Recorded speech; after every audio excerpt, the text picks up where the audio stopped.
Calling to order the December meeting of the Safety Committee, the MTA Board.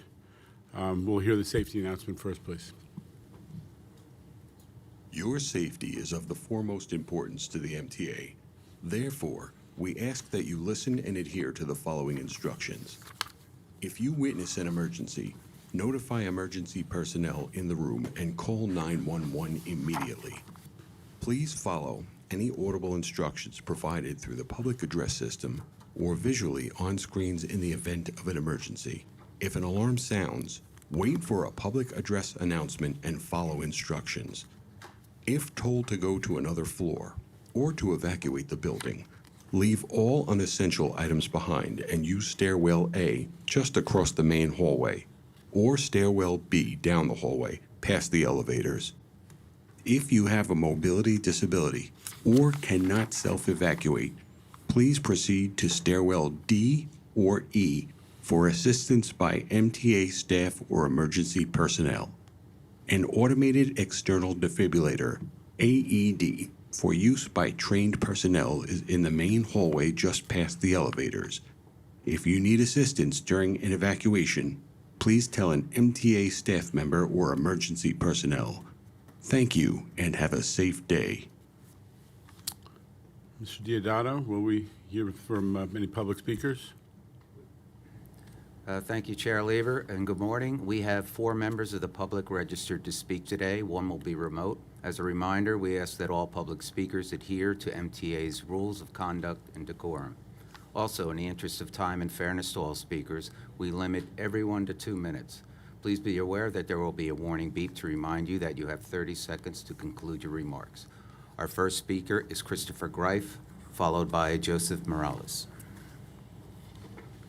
Good morning, everyone. I'm Christopher D. Greif. Happy holidays to everyone. I want to thank the MTA and NYPD and all the law enforcement because for this year, we have seen a lot of people getting safe and always ask, can I help you? If everything okay? You know, I've seen a lot of our enforcers, even on the railroads, gentlemen in the back. It's glad to see them there helping even seniors and people with disabilities. I'm just feeling a little, let's just say I'm happy and honored, but also a little sad because I know we have these homeless people there in the stations. I hope we can work with the city to understand that they shouldn't be there. They need to be somewhere in a nice warm place because it's cold out there, or even when it's really hot.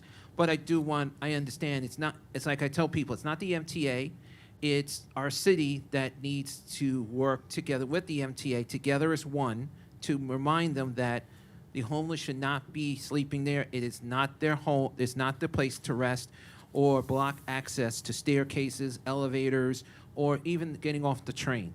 And yes, I do put it into the app always and let them know where they're located because that's what we're supposed to do. If you see something, say something.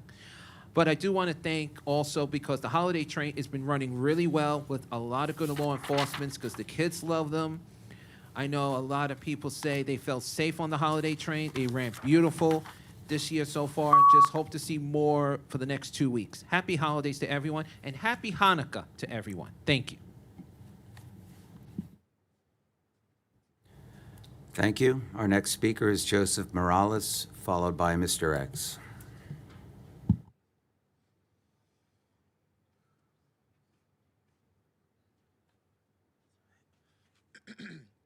Good morning, everyone. My name is Joseph Morales. I am a sophomore civil engineering student at Manhattan University and a Bronx resident. The On-Track Safety Summit was a great way to bring agencies together to develop solutions to address common issues.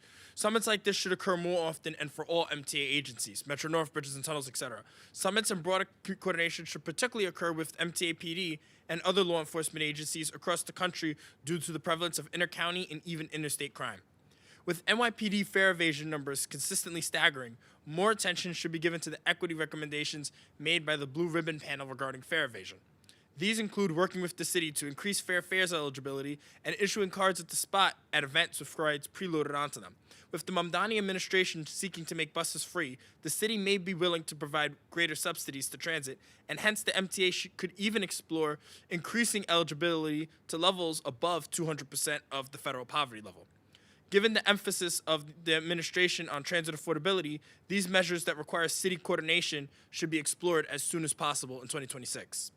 It is good that safety training and outreach numbers for 2025 have, for the most part, exceeded yearly goals. However, numbers are still on pace to be lower than figures from 2023 and 2024, so work should be done in 2026 to get numbers back to or even higher than previous levels. This is to ensure proactivity given the growing safety challenges facing both mass transit and highway operations across the United States. Thank you for your time. Thank you. Our next speaker is Mr. X, followed by Jesse Figueroa, remote.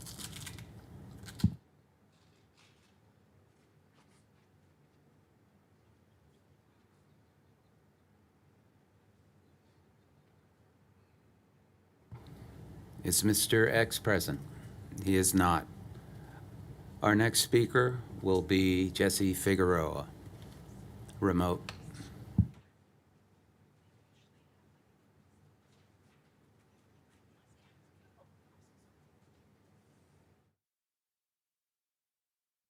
Can you guys hear me now?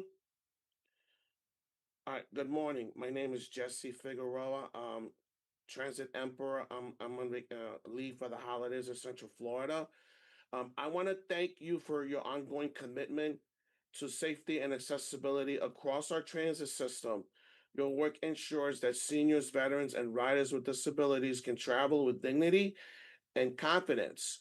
As we enter the holiday season, I extend warm wishes to each of you and your families. May this time bring peace, health, and renewed strength for the year ahead. Unfortunately, I had to miss the holiday train this year. Thank you and happy holidays and happy Hanukkah. Thank you. Chair Lieber, that concludes today's public speaking portion of the committee meeting. Okay, thank you. Thank you to the public speakers. Mr. Heyman, are there any changes to the work plan? No, Chair, there's no changes to the work plan. Would you report on the safety statistics, please? Thank you, Chair, and good morning to everyone. Our key safety and security metrics start on page 8 of the booklet this month. Overall, our metrics across the operating agencies continue on a favorable trend. In a moment, you'll hear from Metro North and Long Island Railroad on their safety highlights. New York City Transit, subway, and bus employee lost time injuries and customer accident rates have continued to decline over the past 12 months. And at bridges and tunnels, we're also seeing continued reduction in collisions with injury, with a 12.5% decrease compared to last year. I'd also like to acknowledge the work on the security front. Year to date, we've seen a 15% drop in major crimes per million rides at New York City Transit subways, the lowest since 2019. Thanks to the great work from our security officers and both the MTA PD and NYPD. The work of our safety department, security departments, and our operating teams reflect our shared commitment to strengthening safety and security system-wide, supported by strong collaboration with our external stakeholders. Updates to the NTSB recommendations and OHS's drug and alcohol program can be found in the book starting on page 38. Now I'd like to turn it over to Christopher Go to present Long Island Railroad safety highlights. Good morning, Chair. Good morning, everyone. For the year-to-date customer accident rate per million customers, we are currently at 1.27, and our FRA reportable injury lost time rate per 200,000 work hours is currently at 3.59, and we should have a presentation set up shortly. And there we go. All right. So for our safety promotion and outreach, this year our TRACS teams have been very active, presenting at 422 different events. Through these efforts, we've educated over 84,000 people about railroad safety. We also ran 161 Operation Lifesaver events focusing on grade crossing safety and reached nearly 62,000 attendees. These outreach programs are vital for raising public awareness and preventing accidents before they happen. Our commitment to education is a cornerstone of our safety strategy. On a track intrusion and a right-of-way safety, to deter unauthorized access, we've installed nearly 2,000 linear feet of high-security fencing this year. We've worked closely with MTA PD to remove 10 authorized encampments from our right-of-way. These actions help protect both the public and our employees from potential hazards. Preventing track intrusions is a continuous effort, and we remain vigilant in safeguarding our infrastructure. Again, going on to our safety performance review for the 12-month period ending in October 2025, our safety performance remains strong. We've seen steady decline in both reportable customer and employee injury rates. These positive trends reflect our ongoing dedication to safe, reliable service. We use these data points to guide our safety initiatives and ensure we're always improving. And then cornerstone for which guides our employee safety is through our keys to unlocking a safer railroad. Our approach to safety is multifaceted. We promote and educate about railroad safety in all communities we serve. We assure compliance through rigorous safety evaluation and assurance efforts. We encourage continuous two-way communications to foster a strong safety culture, and we collaborate with our transit agencies and partners to share information and best practices. These keys are helping us with building a safer railroad for everyone. And that concludes my presentation.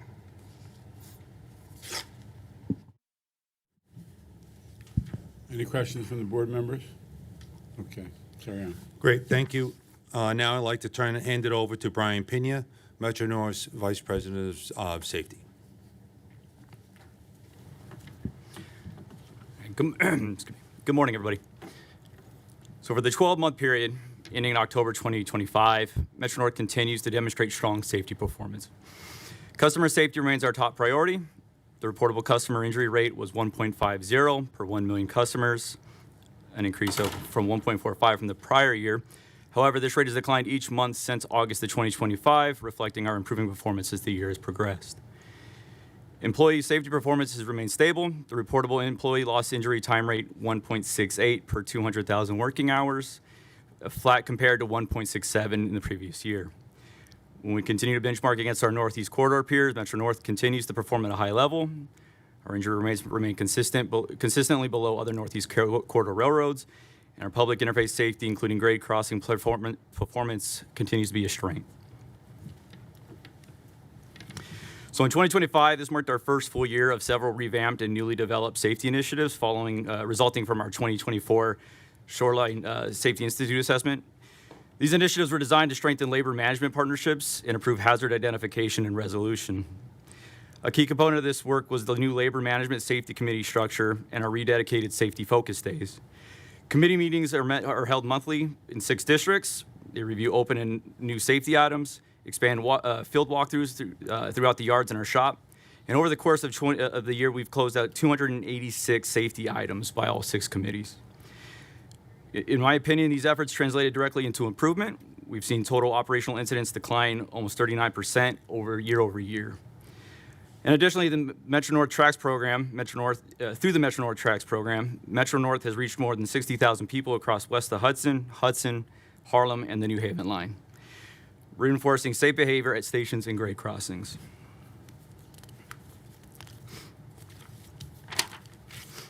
And finally, our emergency preparedness was validated through our annual emergency management exercise this past November in Poughkeepsie. This year's exercise simulated a portable electric scooter fire on a passenger train. The scenario required evacuation, scene control, and coordination with our OCC, our transportation department, the Office of System Safety, and external responders, including the MTA PD and the Poughkeepsie Fire Department. The exercise tested command and control, communication, and interagency coordination under realistic conditions. All the exercise's objectives were successfully met, validating Metro North's ability to respond effectively and protect customers and employees during complex real-world events. I would like to extend a special thanks to Brian Miller, our Director of Emergency Management at Metro North, for his leadership and coordination in planning and executing this exercise. So again, Metro North remains committed to working together with labor management and all of our stakeholders to continuously improve our already strong safety culture. Thank you, and I'll be happy to take any questions. Mr. Brinkman. Not so much a question, but just a comment. I wanted to thank you for that safety briefing on the scooters. That's been a concern for everybody, like represent the Long Island Railroad riders, and that's a concern that a lot of people have expressed. What if one of these things goes up with a lithium battery? So I'm glad to see that you guys are addressing that. Mr. Go, I'm doubling back to Long Island Railroad. One stat that I focused on was the reduction in the number of summonses and warnings being given, I guess, by the MTA PD at grade crossings. We still have a big Long Island Railroad grade crossing issue. I don't need a full explanation right here, but would you talk to your friends at the MTA PD and see if we all think that makes sense? Because apparently, based on your own stats, we used to do a lot more of that. Correct. And I don't need to get an answer at this minute, but I would like to understand better why the number of those particular interventions has fallen off. Yeah, I'll follow up with you, Chair. Yes, sir. Thanks. Go ahead, sir. Just a comment on the safety culture at Metro North. We often meet monthly for local safety meetings. We bi-weekly on the executive level. I think the commitment that safety, that executive leadership made at Metro North is second to none. We have a direct line for any safety issues. It's really remarkable. I think it's helping contribute to lower the numbers. So I'm going to see that continue with C3RS as well. Really happy to see us trending in that direction. So thank you, Brian. Good stuff. Anybody else? Mr. Albert. A while back, we had an issue on principally on the Long Island, but I'm not sure if it didn't also apply to Metro North, where some of the it wasn't Google Maps, but it was a similar application, actually led vehicles onto tracks. That's how inaccurate they were. Have we been following those motor vehicle assistance programs to make sure they're not still doing that they've been all updated and corrected? To the best of my knowledge, with the Google Maps and Waze applications, It was Waze, I think. Yeah. Yeah, we had a initiative where we created the hazards for grade crossings, and especially where you make turns. So that has been mitigated, and along with the delineators and lane markings at our grade crossings to help mitigate against drivers going on the tracks. So That's progress. Thank you. yes, no problem. Yeah, it gets a little more complicated if they're bombed out of their mind, which is one of the recent, apparently the recent case that we all read about, where someone got on the tracks for quite a while. Anybody else wishing to be heard on this? Okay, go ahead, Mr. Heyman. Chair, and that concludes our presentations for today. Where's transit? We typically will give at each one of the meetings, we focus on a different property and a different agency. Okay. So